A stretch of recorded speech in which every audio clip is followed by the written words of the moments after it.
Ah. Well, good day, everybody. This is my first attempt at,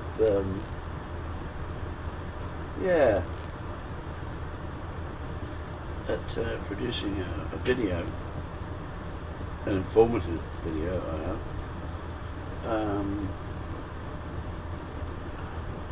on the topic of the gift of depression and how I found my way through depression, which for me turned out not to be an illness, but merely a state of dis-ease.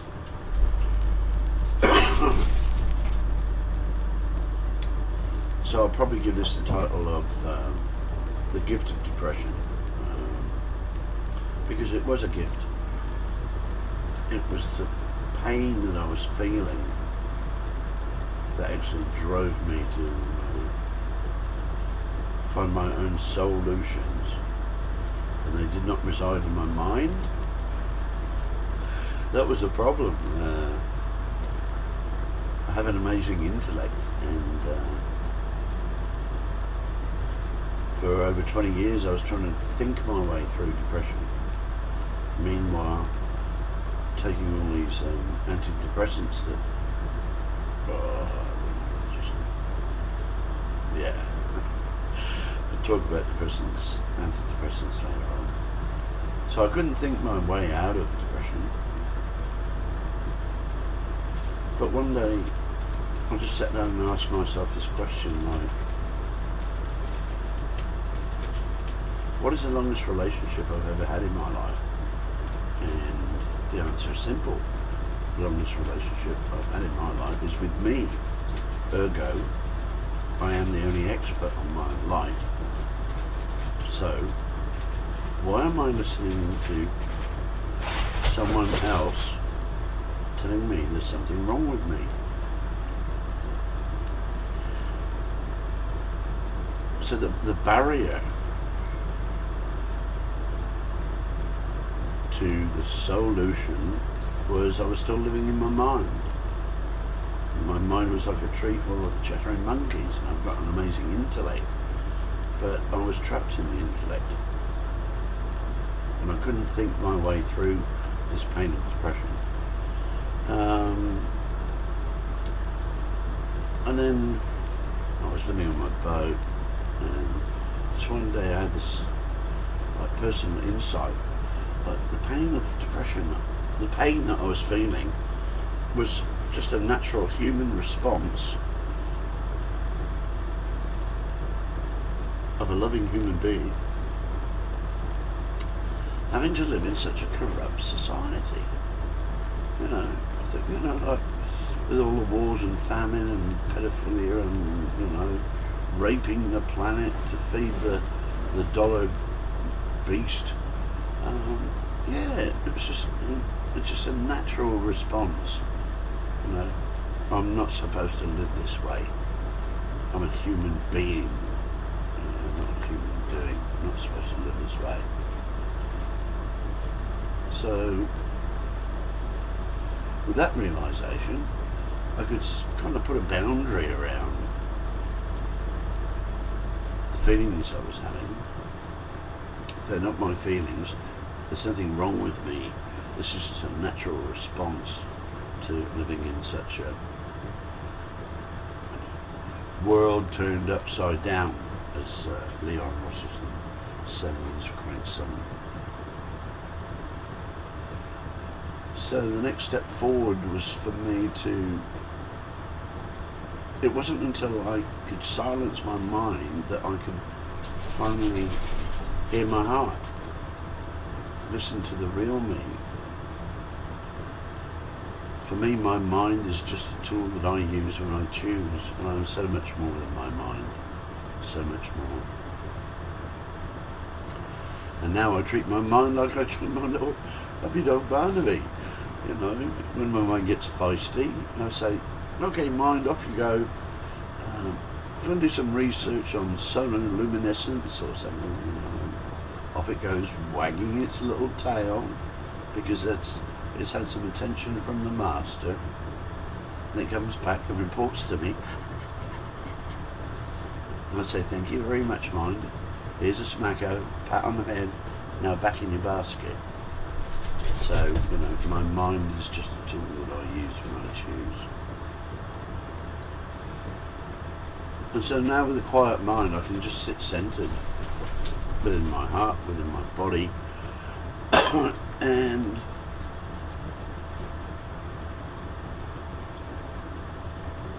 living on my boat for 8 years, it was, and there are no coincidences, this was an ideal place to go through what I had to go through, which was coming off antidepressants. And so I just sat there, and whatever feeling was present in my body, I just allowed it to fully express in the moment. And it's not something you want to do in the supermarket, I can tell you. But, I was crying and shaking and sweating and swearing and, just, yeah. In public view, I'd have got locked up for it, but I was honouring the feelings that were present in my body and just allowed them all to come out.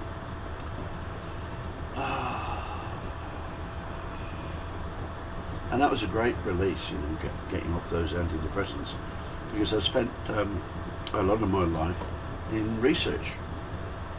And so during the time I was taking these antidepressants, I was also compiling a database of the side effects. Well, they're not side effects, they're all effects.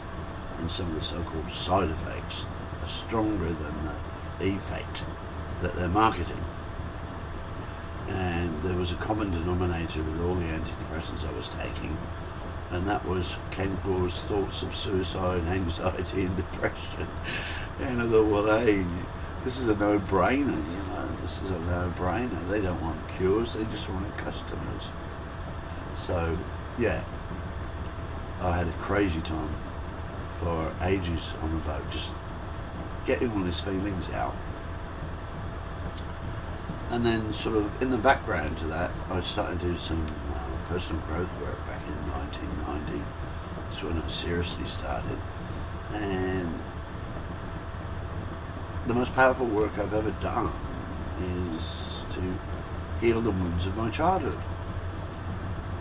And I thank John Bradshaw for his work and the stuff he's done as a guide through going through that process. Because the messages I internalized from my childhood was, my mum's always beating me, therefore she doesn't love me, therefore I'm unlovable and it's all my fault. And the second message was, the world's a scary place. And then with Dad, it was like, Dad was a mythical creature. He was off to work before I got up. And he came home after I was tucked up in bed. And yeah, looking back, I just felt like, well, Dad never spends any time with me. Therefore, he does not love me. Therefore, I'm unlovable, and it's all my fault. And so, with that realization that, it wasn't my fault, I suddenly had the aha moment that the reason I'm suffering this depression, which started in 1984, was I'm totally disconnected from my belief in my own self and my own inner knowing, my own inner intuition. And so again, I went back and tried to recall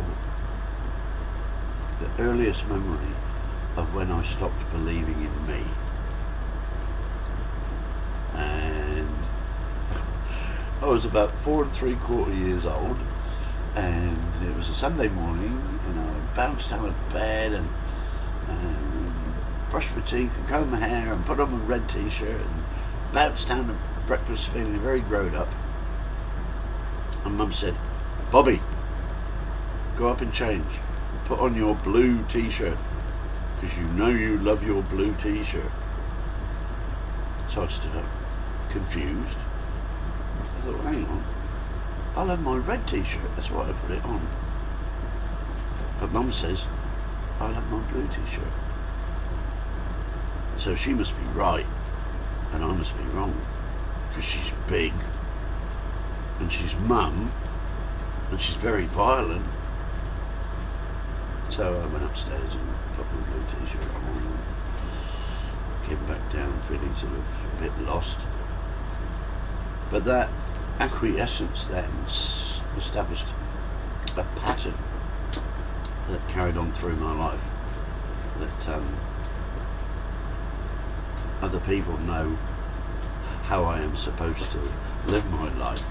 And looking back now, I spent the first 40 years of my life chopping off bits of me to fit in with society and the expectations of society, and the last 26 years going back and just gathering up all those bits and pieces, because I know that all of me is okay now. All of me is okay. So the most powerful work I've ever done is healing the wounds of childhood. Just so powerful. And how did I achieve that? Well, probably emotionally, this is the hardest thing I ever done. I just sat down and wrote the letter to Mum. And this is about 1992. I'm in Australia. Mum's back in the UK. And dear Mum, just telling you my story of how it felt for me growing up in our family. This is not about blame, this is just about telling you my story. So, I started off, I hated it when you beat me with the wooden tongs from the washing boiler. I hated it when you held me up by a wrist and beat me with a carpet sweeper. I hated it when you bashed me with a frying pan. I hated it when you never turned up for school sports days. You know, and what I thought was just going to be 2 or 3 pages ended up being like War and Peace. You know, it's like this thick. But anyway, I just got it all out and signed off. I'm just telling you my story, Mum. Tell me yours. Your loving son, Bob. And here's the hard part. The hardest thing I ever did was post that letter to Mum. So I posted the letter back to Mum in the UK, and time went by as it does. And I eventually got a letter back from Mum saying, "Oh, Bobby, I'm so sorry. You must think I'm the first mother in the whole world." And you know, so I wrote back in response. I said, "Mum, it's not. This whole process is not about blame. It's just about sharing my story. Tell me your story. What was your childhood like?" So more time went by, and I eventually got a letter back from Mum. She was born in 1924 in Germany between the wars. Horrific childhood. Her dad was an alcoholic. Her mum was a control freak. Her cousins were, you know, tall and blonde and Aryan, and if they didn't join the SS, they were shot. So, you know, she had a shit childhood too. But once I got that information from Mum, I could understand that, because at that time I hated Mum. You know, I hated it when you beat me. I hated it when you shamed me. I hated it when you embarrassed me. You've got to love your Mum. You've only got one Mum. You've got to love your Mum. And it was that dichotomy that was tearing my soul apart. But by her sharing her story with me, I came to this understanding that all she was doing her very, very best. But all she was doing was passing on what got dumped on her. So by her sharing her story, I could move from hate through understanding back to love. And so I phoned Mum in the UK and finally got through to her. She'd been rushed to hospital with a second incidence of bowel cancer, 20 years apart. And I managed to get through to her in St John's Hospital in Newbury, Berkshire. And that was the first time Mum and I spoke as mother and son, two adults, and with tears at both sides of the pond, we had a great discussion, and it was all about acceptance and realising that we're all victims of victims, and if you don't hand it back, you pass it on.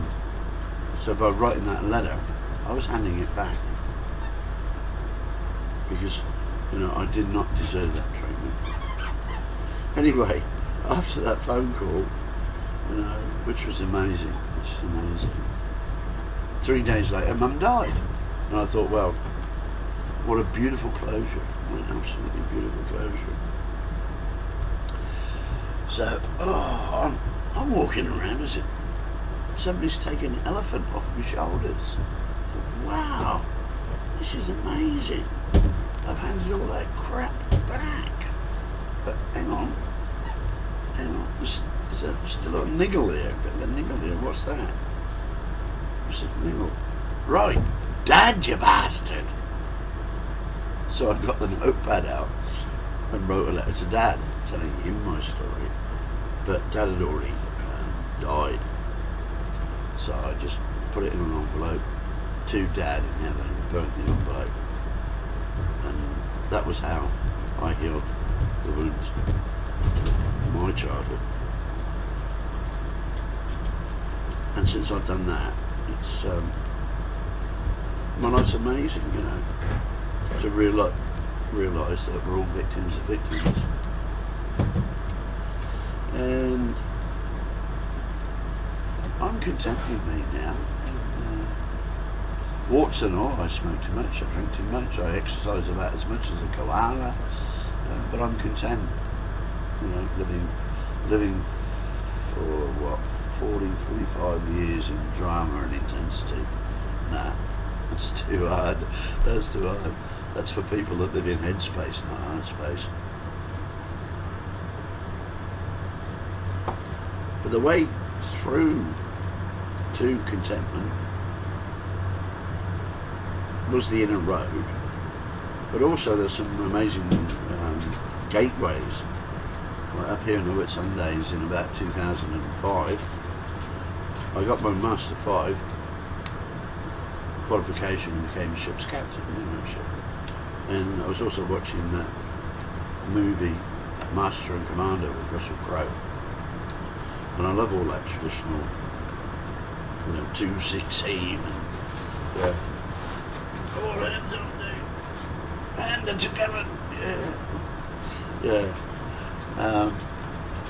but the first time I took the boat out as a professional skipper, I realised that the buck stops here, Bob. You are totally responsible for everything that happens on this boat. The safety of the passengers, safety of the crew, even the vibe of the voyage is all down to you, And all I did was take that ideology of being totally responsible for everything on the vessel and applied it to my life. I am master and commander of my life, and I take full responsibility for this life that I do create. And so, as master and commander of my life, I thought, well, what's my life purpose? So I set it. And I set my life purpose to be, I am here to simply find my own truth. So bang, I've got the big one out of the way. And, right. So how do I want to experience this life? What do I want it, what do I want it to be like for me? So I set my own conscious life intention, which is, I am here to have a gentle, joyful, loving, abundant, and healthy life. So that's my conscious life intention, or my mantra, if you like. But ever since I put that conscious life intention in place, that's precisely how my life is unfolding.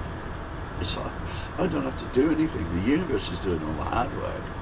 And at the end of every day, I review my day because I am the observer of me in my life. And just notice how my conscious life intention has been at play during that day. So, yeah, life's amazing. But it's only really been amazing since I took total responsibility for my life. So for me, there is no argument. For me, we're all equal, all unique, and all sovereign. Right? So there's no argument, only difference. So why should I chastise you for your difference when it's my difference that makes me beautifully unique, as your difference does for you? So, as the French say, vive la différence. It's time we stop competing with each other, and just got back to cooperation. And, dear. I didn't even know how to start this video, but I think the greatest gift that anyone can give anybody is to simply share your own truth. And that's been my voyage for the last 10, 15 years, just to find my own truth. And how do I know what my own truth is? Whatever resonates with my heart, that's my truth. If it doesn't resonate with my heart, it's not my truth. So I close with where I am now. I'm content with me. My heart is my only compass. And my intuition, my inner intuition, is my only guide. And I hope I get the courage up to actually post this on YouTube. So, yeah, find your truth, share your story. That's all I'm doing. Just trying to live a good story. Thank you very much.